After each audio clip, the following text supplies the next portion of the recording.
أعوذ بالله من الشيطان الرجيم. بسم الله الرحمن الرحيم. تبارك الذي بيده الملك وهو على كل شيء قدير.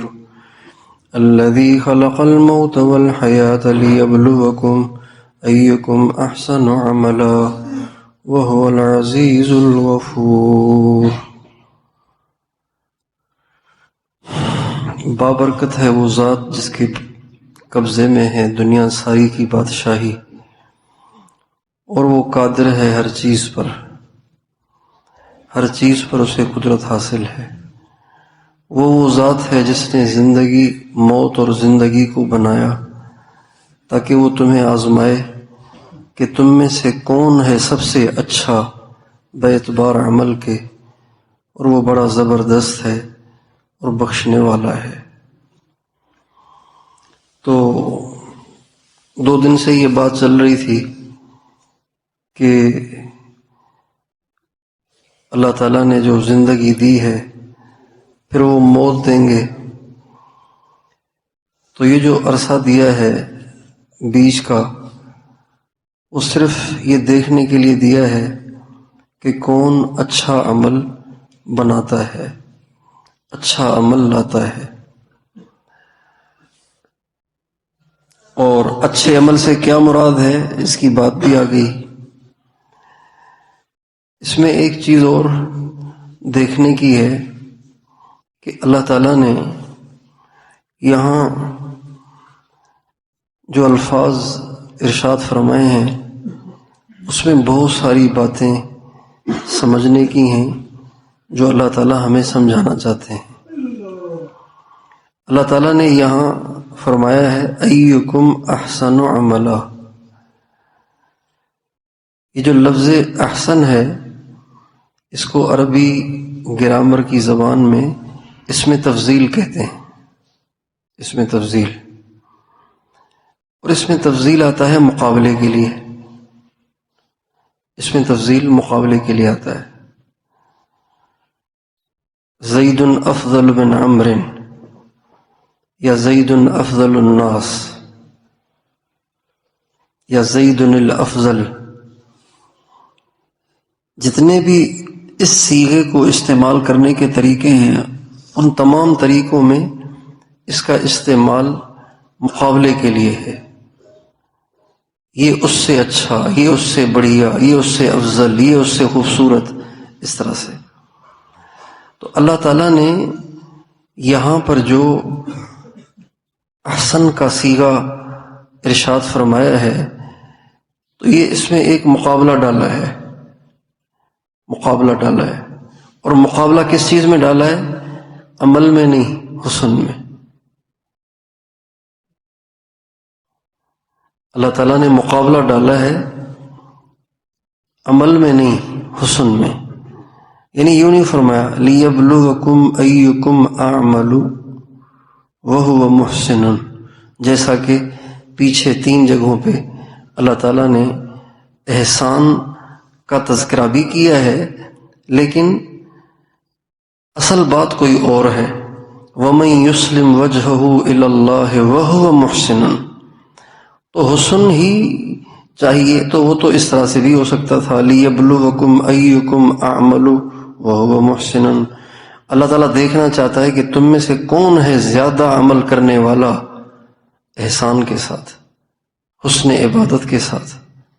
یہ بھی اللہ فرما سکتے تھے، تو اب اگر یہ فرماتے تو اب مقابلہ ہوتا عمل کا، لہذا 20 پارے پڑھنے والا آگے ہوتا، 10 پارے پڑھنے والا پیچھے ہوتا، پورا درس نظامی پڑھنے والا آگے ہوتا اور موٹا موٹا پڑھا ہوا پیچھے ہوتا، 5 نمازوں کے ساتھ تہجد پڑھنے والا آگے ہوتا، صرف 5 نمازیں پڑھنے والا اسے پیچھے ہوتا۔ واضح ہوتا کون آگے ہے کون پیچھے ہے۔ اللہ تعالیٰ نے جو مقابلہ ڈالا ہے وہ حسن میں ڈالا ہے، اور حسن یعنی احسان یہ ایسا وصف ہے یہ ایک ایسی کیفیت ہے جس کا پتہ نہیں چلتا. تو اللہ تعالیٰ نے ایسی چیز میں مقابلہ ڈالا ہے جو نظر ہی نہیں آتی. چونکہ اللہ تعالیٰ بڑے مہربان ہیں، بڑے ستار ہیں اور بڑے مہربان ہیں، تو اللہ تعالیٰ نے مقابلہ ایسی چیز میں ڈالا ہے کہ جو نظر ہی نہ آئے. جب وہ چیز نظر نہیں آئے گی تو اس کے دو فائدے ہوں گے. ایک یہ فائدہ ہوگا کہ جو آگے ہوگا وہ مغرور نہیں ہوگا، جو پیچھے ہوگا اس کی تحقیر نہیں ہوگی. اگر اللہ تعالیٰ ایسی چیزیں مقابلہ ڈال دیں کہ جو نظر آئے تو جو زیادہ کر رہا ہوگا وہ مغرور ہو جائے گا، اور جو کم کر رہا ہوگا اس کو لوگ حقیر جانیں گے. یہ تو پیچھے ہے ابھی، یہ تو بہت پیچھے ہے ابھی، یہ تو کچھ بھی نہیں ہے ہمارے سامنے، یہ تو ہمارے سامنے کچھ بھی نہیں ہے. تو اللہ تعالیٰ نے اپنی رحمت سے اپنے بندوں کو اوروں کی تحقیر سے اور اپنی اکڑ اور کبر اور عجب سے بچانے کے لیے اللہ تعالیٰ نے ایسی چیز میں مقابلہ ڈال دیا ہے کہ جس میں کبھی بھی انسان اپنے لیے آگے ہونے کا، بڑا ہونے کا فیصلہ ہی نہیں کر سکتا. اس لیے کہ یہ تو اندر کی چیز ہے، نظر ہی نہیں آتی. اس لیے بہت سے لوگ ایسے ہوتے ہیں جو بظاہر بہت بڑے بزرگ نظر نہیں آ رہے ہوتے، لیکن ان کے پاس صفت احسان اس درجے کی ہوتی ہے کہ وہ بہت اللہ کے زیادہ قریب ہوتے ہیں.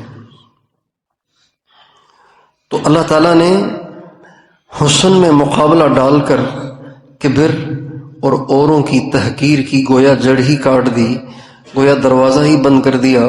اور یہ کبر اور اوروں کی جو تحقیر ہے، یہی اصل آپس کے بگاڑ کی سب سے بڑی وجہ ہوتی ہے. آپس کا جو بگاڑ ہوتا ہے نا، آپس میں جو معاملات خراب ہوتے ہیں، آپس میں جو لڑائیاں بنتی ہیں، آپس میں جو تحاسد اور تباغض کا ماحول بنتا ہے، یہ اس وقت بنتا ہے جب کوئی اپنے آپ کو اوروں سے برتر اور اوروں کو کم جانتا ہو. سید الطائفہ حضرت حاجی امداد اللہ صاحب مہاجر مکی نور اللہ مرقدہ کا ارشاد ہے، آپس میں جوڑ کی سب سے بڑی وجہ یہ ہے، آپس کے جوڑ کو پیدا کرنے کے لیے جو سب سے بڑا ذریعہ ہے وہ ہے تواضع.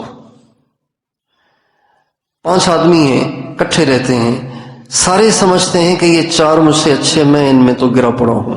تو ان میں کبھی لڑائی ہو سکتی ہے؟ کبھی بھی نہیں ہو سکتی. لڑائی کب ہوتی ہے؟ جب ٹکراؤ ہوتا ہے. ایک گاڑی ادھر سے آ رہی ہے، ایک ادھر سے آ رہی ہے. یہ کہہ رہا ہے میں نے تو ادھر نہیں ہونا، میں نے تو کچے میں نہیں اترنا. وہ کہہ رہا ہے میں نے بھی کچے میں نہیں اترنا. سڑک ہے پتلی سی، اب یہ بھی کچے میں اترنے کو تیار نہیں، وہ بھی کچے میں اترنے کو تیار نہیں، اور اسپیڈ بھی کم نہیں کر رہے. تو بتائیے کیا ہوگا؟ ٹکراؤ ہوگا، ایکسیڈنٹ ہو جائے گا. لیکن اگر ایک کہ کوئی حرج نہیں یار، ہم کچے میں اتر جاتے ہیں، اگلا گزر جائے، کوئی حرج نہیں. جب تواضع ایک نے اختیار کر لی تو ایکسیڈنٹ نہیں ہوگا اور آپس میں ٹکراؤ کی صورت ہی نہیں بنے گی. تو اللہ تعالیٰ نے یہ عجب اور کبر کے مریضوں کا ایک علاج کیا ہے کہ مقابلہ ہی ایسی چیز میں ڈالا ہے جو نظر ہی نہ آئے.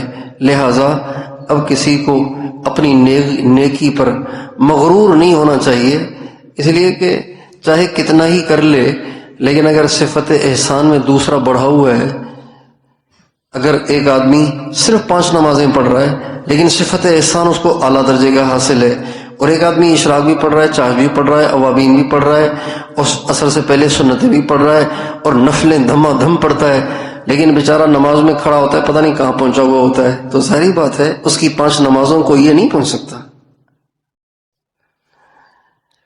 تو یہ کتنی زبردست بات ہے کہ اللہ تعالیٰ نے ہمیں مقابلے میں تو لگا دیا ہے، لیکن مقابلہ ایسی چیز میں ڈالا ہے کہ جو نظر ہی نہ آئے، تاکہ نہ ہم مغرور ہوں نہ اوروں کو حقیر جانیں. ایک تو یہ نکتے کی بات ہے. دوسری بات یہ ہے کہ جب یہ بات واضح ہو گئی کہ زندگی اور موت ہے ہی اس لیے تاکہ حسن عمل کو چیک کیا جائے اور 1 نمبر کو پرکھا جائے کہ 1 نمبر کون ہے حسن عمل میں، تو اب یہ تو زندگی کا مقصد بن گیا نا، تو اب یہ حاصل کیسے ہوگا؟ صرف تلاوت سے تو حاصل نہیں ہو جائے گا کہ میں نے پڑھ لیا، آپ نے سن لیا، اللہ نے فرما دیا اور ہم نے تلاوت کر لی. یہ حاصل کیسے ہوگا؟ تو یہ بات سمجھنے کی ہے کہ اللہ تعالیٰ نے ہم سے مانگی ہیں دو چیزیں، ایک عمل، ایک اس کا حسن. کتنی چیزیں مانگی ہیں؟ دو، ایک عمل، ایک حسن. اور کسی چیز کا وجود پہلے ہوتا ہے، پھر اس کا رنگ و روپ اور اس کا حسن جمال یہ بعد میں ہوتا ہے. تو عمل مقدم ہے، حسن مؤخر ہے. عمل پہلے ہے، حسن بعد میں ہے. اسی وجہ سے ہمارے مشائخ کہتے ہیں شریعت مقدم ہے طریقت پر، پہلے شریعت ہے پھر طریقت ہے، چونکہ حسن سے مراد طریقت ہے اور عمل سے مراد شریعت ہے. تو اب دو چیزیں اللہ نے مانگی، ایک عمل، ایک حسن. عمل مقدم ہے، حسن مؤخر ہے. اب جو عمل ہے یہ کیسے آئے گا؟ اس کے لیے دو چیزیں چاہیے.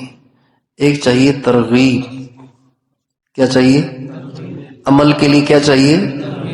عمل کا شوق. عمل وجود میں کب آئے گا؟ سب سے پہلے عمل کا شوق ہوگا، پھر تو عمل میں آئے گا نا، پھر تو عمل ظاہر ہوگا. نماز وجود میں کب آئے گی؟ پہلے نماز کا شوق پیدا ہوگا، پھر اس کا طریقہ معلوم ہو. کسی عمل کے وجود میں آنے کے لیے دو چیزیں چاہیے، ایک اس کا شوق اور ایک اس کا طریقہ. شوق آئے گا ترغیب سے، جو کہ تبلیغ والوں کا کام ہے، اور طریقہ آئے گا علماء سے. طریقہ علماء بتائیں گے نا، نماز کیسے پڑھنی ہے، زکوٰۃ کیسے دینی ہے، ذکر اور کیا نام ہے، حج کیسے کرنا ہے، روزہ کیسے رکھنا ہے، روزے کے کیا مسائل ہیں. طریقہ بتائیں گے علماء، اور شوق پیدا ہوگا ترغیب سے، جو کہ تبلیغ کے کام میں ہوتا ہے. تو احسن عملہ کے حاصل ہونے کے لیے سب سے بنیادی طور پر تبلیغ ضروری ہے. تبلیغ نہیں ہوگی تو عمل کا شوق ہی نہیں آئے گا. عمل کا شوق نہیں آئے گا تو عمل کہاں سے ہوگا؟ اور طریقہ یہ علماء سے پوچھ کر چلنے سے حاصل ہوگا.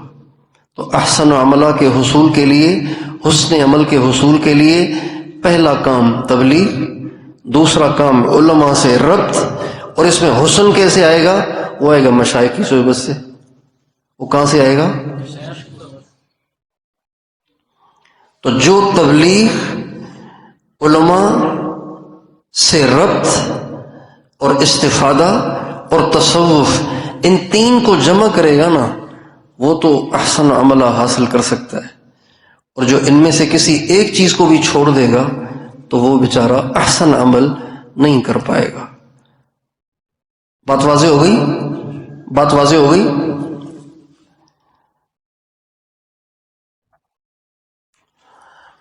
اور حسن مشائخ کی صحبت سے آئے گا. اب یہ ایک دعویٰ ہے. آپ تو کہیں گے ٹھیک ہے جی، آپ کہہ رہے ہیں تو بس ٹھیک ہے، ایسا ہی ہے. لیکن اگر اس کو ہم قرآن سے ثابت کرنا چاہیں کہ حسن عمل صحبت سے آتا ہے، اس کی کیا دلیل ہے؟ تو اس کے لیے تھوڑی سی توجہ کی ضرورت ہے. حسن عمل صحبت سے آتا ہے، احسان صحبت سے نصیب ہوتا ہے. یہ کیسے ثابت ہوگا؟ تو اس میں ایک بات کو دھیان سے سنیے. اللہ تعالیٰ سورہ یوسف میں فرماتے ہیں اِنَّهُ مَن يَتَّقِ وَيَصْبِرْ فَإِنَّ اللَّهَ لَا يُضِيعُ أَجْرَ الْمُحْسِنِينَ. جو تقوی اختیار کرے گا اور طبیعت میں تحمل اور بردباری پیدا کرے گا، یہ دو کام جو کر لے گا، تو اللہ تعالیٰ احسان والوں کا اجر ضائع نہیں کرتے. اگر احسان اور تقوی یہ دونوں الگ الگ چیزیں تو یہ بات بالکل بے جوڑ بن جائے گی. اس کی مثال یوں ہے، جیسے میں کہوں کہ جو آدمی سچ بولتا ہے نا، تو اللہ تعالیٰ نماز والے کو بہت اجر دیتے ہیں. تو یہ جملہ بن رہا ہے یہ جملہ بن رہا ہے، بات کر رہا ہوں سچ کی اور اجر بتا رہا ہوں نماز کا. جو آدمی سچ بولتا ہے نا تو اللہ تعالیٰ تراویح پڑھنے والے کو بہت بڑی جنت دے گا. ارے یہ کیا بات ہوئی بھائی، یہ کون سا جملہ ہے؟ تو یہ جو اللہ تعالیٰ فرما رہے ہیں نا، جو متقی اور صابر بنے گا اللہ تعالیٰ احسان والوں کے اجر کو ضائع نہیں کرتے. کیا مطلب؟ متقی ہونا اور محسن ہونا یہ دونوں ایک ہی بات ہے. بات واضح ہو گئی؟ بات واضح ہو گئی نا؟ جو آدمی سچ بولتا ہے تو اللہ صادقین کے اجر کو ضائع نہیں کرتے. یہ بات تو بن رہی ہے، صرف الفاظ بدلیں، باقی مفہوم تو صادقین اور سچ دونوں ایک ہی بات ہے. وہ عربی کا لفظ ہے، یہ اردو کا لفظ ہے. تو اللہ تعالیٰ فرماتے ہیں اِنَّهُ مَن يَتَّقِ وَيَصْبِرْ فَإِنَّ اللَّهَ لَا يُضِيعُ أَجْرَ الْمُحْسِنِينَ. یہ آیت بتا رہی ہے کہ تقوی اور احسان دونوں ایک چیز ہیں. اگر بالکل ہی ایک چیز نہیں ہے تو آپس میں ایک دوسرے کو لازم ملزوم ضرور ہیں. جیسے آگ اور گرمی، آگ ہوگی تو تپش ہوگی، تپش ہوگی تو آگ ہوگی، ایک دوسرے کو لازم ملزوم ہے نا. بالکل اسی طرح سے. تو اسی طرح سے یا تو تقوی اور احسان دونوں ایک چیز ہیں، یا پھر جہاں تقوی ہوگا وہاں احسان ہوگا، جہاں احسان ہوگا وہاں تقوی ہوگا. اور یہ بات بالکل سمجھ میں آتی ہے جب انسان کا یہ تصور ہو کہ اللہ دیکھ رہا ہے، میں اللہ کو دیکھ رہا ہوں، تو وہ گناہ کر سکتا ہے، اور اسی کا نام تقوی ہے. تو اب کیا بات ثابت ہوئی اس آیت سے کہ احسان اور تقوی یہ دونوں ایک چیز ہیں. اچھا آگے چلیے، ایک آیت میں اللہ تعالیٰ فرماتے ہیں یا ایھا الذین آمنوا اتقوا اللہ وکونوا مع الصادقین. اور یہ جگہ اللہ فرماتے ہیں مسلمانوں کی صفات کو، لیس البر ان تولوا وجوہکم قبل المشرق والمغرب ولکن البر من آمن باللہ والیوم الآخر. لمبی آیت ہے. آگے اللہ فرماتے ہیں اولئک الذین صدقوا واولئک هم المتقون. ہے نا؟ اس آیت میں اللہ فرما رہے ہیں یہ صادقین ہیں اور یہ متقین ہیں. اس آیت سے ثابت ہوا کہ صادقین اور متقین یہ بھی ایک ہی چیز ہیں. بات سمجھ میں آ رہی ہے؟ بات سمجھ میں آ رہی ہے؟ صادقین اور متقین ایک ہی ہیں، اور محسنین اور متقین وہ بھی ایک ہی ہیں. تو اس کا مطلب ہے یہ تین الگ الگ الفاظ ہیں، مفہوم جن کا ایک ہی ہے. صادقین کہیے، متقین کہیے، محسنین کہیے، مراد تینوں سے ایک ہی ہے. اور اللہ تعالیٰ اس آیت میں فرماتے ہیں یا ایھا الذین آمنوا اتقوا اللہ وکونوا مع الصادقین. اے ایمان والو تقوی اختیار کرو اور ہو جاؤ سچوں کے ساتھ، ہو جاؤ سچوں کے ساتھ، یعنی متقیوں کے ساتھ. اس لیے کہ پچھلی آیت جو میں نے بتائی اس میں صادقین اور متقین اللہ نے ایک ہی کو کہا ہے نا. تو اس آیت سے یہ بات ثابت ہوئی کہ تقوی جس کو احسان بھی کہیں، جس کو سچائی بھی کہیں، یہ ساری چیزیں کونوا مع الصادقین صحبت سے آتی ہیں. ان تین چار آیتوں کو ملائیں گے نا تو پھر یہ بات سمجھ میں آئے گی کہ صفت احسان کس سے حاصل ہوگی بھائی؟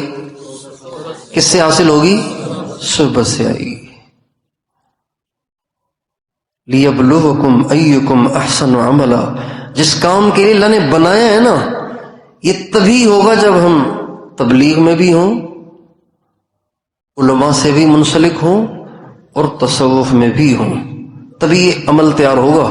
اس کے بغیر یہ احسن عمل تیار نہیں ہو پائے گا. وَهُوَ الْعَزِيزُ الْغَفُورُ.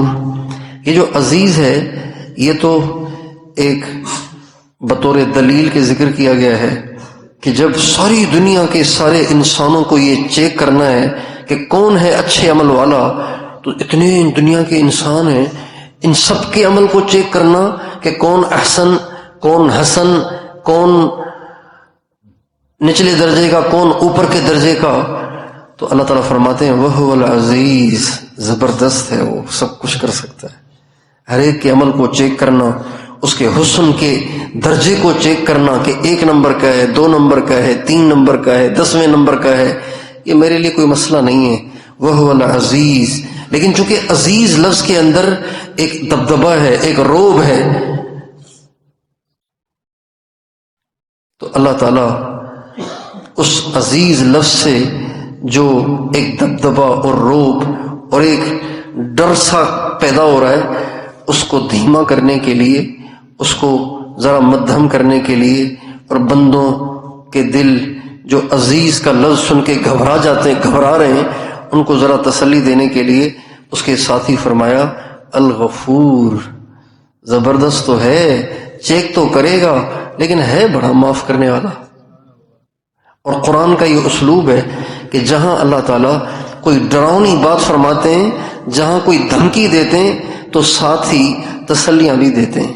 چنانچہ سورہ بروج میں فرماتے ہیں ان بطش ربک لشدید انہ هو یبدئ ویعید وہو الغفور الودود. ان بطش ربک لشدید، تیرے رب کی پکڑ بڑی سخت ہے. تو بالکل ڈر لگ رہا ہے اور آدمی گھبرا رہا ہے، یار اللہ کی پکڑ اتنی سخت ہے، کیا ہوگا، پتہ نہیں بچیں گے نہیں بچیں گے. تو آگے ہی اپنی 2 صفتیں بیان کر کے اللہ تعالیٰ فرماتے ہیں گھبراؤ نہیں، بخشنے والا بھی بہت ہے، پیار کرنے والا بھی بہت ہے. بخشنے والا بھی بہت ہے. ود پتہ ہے کسے کہتے ہیں؟ ود. ویسے تو حب اور ود اور رأفت ان سب کے ترجمے محبت ہی ہے، شفقت، محبت، مہربانی یہی ہے. لیکن ود اس محبت کو کہتے ہیں عربی میں کہ جو محبت اس درجے کی ہو کہ محبوب کا نام لینے میں بھی مزہ آئے. ود اس محبت کو کہتے ہیں کہ جس سے وہ ہو جاتی ہے اس کا نام لینے میں بھی. اجد الملامت فی ہوا کی لذیذتن حبا لذکری کی فلیلمن اللوم. مختصر المعانی میں یہ شعر پڑھا تھا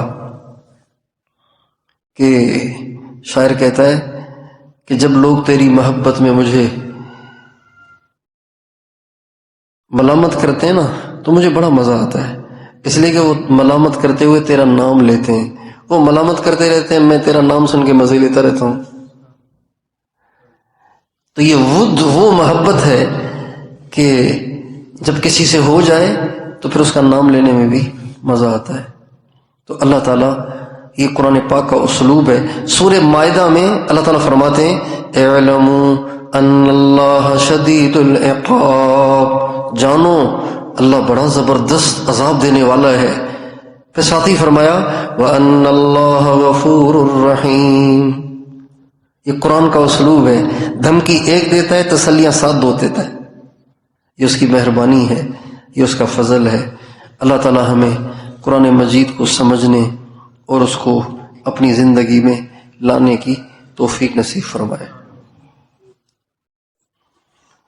لا الہ الا انت سبحانک انی کنت من الظالمین. اللہم صلی علی سیدنا محمد وعلی آل سیدنا محمد وبارک وسلم تسلیما.